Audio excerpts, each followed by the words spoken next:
So tech daily பைட்ஸில் பார்த்தீங்கன்னா 3302 question பார்க்குறோம். So இந்த கொஸ்டின் பார்த்தீங்கன்னா ரொம்ப சூப்பரான கொஸ்டினுங்க. இந்த கொஸ்டினுக்கு என்ன சொல்யூஷன் வரும் அப்படின்றத பார்க்கலாம்.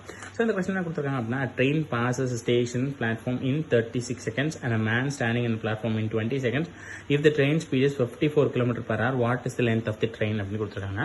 ஸோ ரொம்ப இம்பார்ட்டண்டான கொஸ்டின். இந்த டைப்பில் இந்த கொஸ்டின் தான் லாஸ்ட் டைப்பு.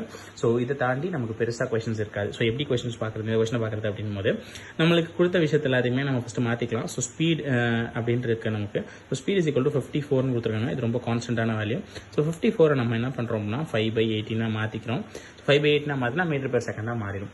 ஸோ இந்த 18 டிவைட் பண்ணோம் அப்படின்னா 3 times. ஸோ 15 செகண்ட்ஸ் எப்போனா மீட்டர் பெர் செகண்ட்ஸ்னு வரும் நமக்கு. ஓகேவா, சரி கொடுத்தாச்சு. நெக்ஸ்ட் என்ன சொல்லியிருக்காங்க அப்படின்னா, டிஸ்டன்ஸ் நமக்கு தெரியாது. ஸோ ஃபஸ்ட் நம்ம ட்ரெயினோட டிஸ்டன்ஸ் கண்டுக்கணும்னா ட்ரெயினோட distance to speed into time. So speed என்ன தெரியும் 15, டைம் என்ன தெரியும் அப்படின்னா நார்மலாக ஒருத்தன்ட்ட நிற்கிது அப்படின்னா அதான் ட்ரெயின் ஸ்டோனோட ஸ்பீடு.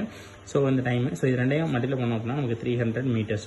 ஸோ 300 மீட்டர்ஸ்ன்றது எது, ட்ரெயினோட ஸ்பீடு. ஓகே, இப்போ distance is equal to speed into time மாதிரி நம்மளுக்கு என்ன சொல்லியிருக்காங்க, ட்ரெயின் வந்து பிளாட்ஃபார்ம் மாறுது, பிளாட்ஃபார்மோட டிஸ்டன்ஸ் தான். ஸோ பிளாட்ஃபார்மோட டிஸ்டன்ஸ் கண்டுக்கணும் அப்படின்னா நம்ம என்ன பண்ணியிருக்கணும் அப்படின்னா, ட்ரெயினோட டிஸ்டன்ஸு ப்ளஸ் பிளாட்ஃபார்மோட டிஸ்டன்ஸு ரெண்டையும் வச்சுக்கலாம். ரெண்டையும் சேர்த்தா தான் நமக்கு இந்த கால்குலேஷன் வரும். ஸோ இதோட ஸ்பீடு பார்த்தீங்கன்னா நமக்கு என்ன தெரியும், பிளாட்ஃபார்மை தாண்டும் போது 36 செகண்ட்ஸ். ஸோ ஓகே, ஸ்பீடு வந்து அதே ஸ்பீடு தான், ஒரே ஸ்பீடு தான் ட்ரெயினோட ஸ்பீடு இருக்கும்னு சொல்லியாச்சு.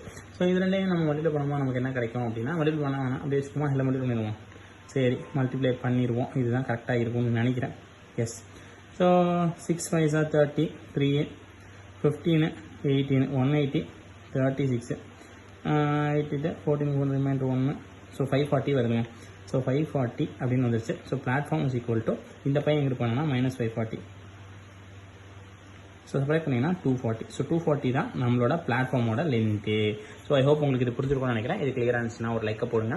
அண்ட் இது வரைக்கும் சப்ஸ்கிரைப் பண்ணலாம், சப்ஸ்கிரைப் பண்ணிக்கோங்க. இது மாதிரி நிறைய கொஸ்டின்ஸ் டெய்லி பார்க்கலாம். தேங்க்யூ.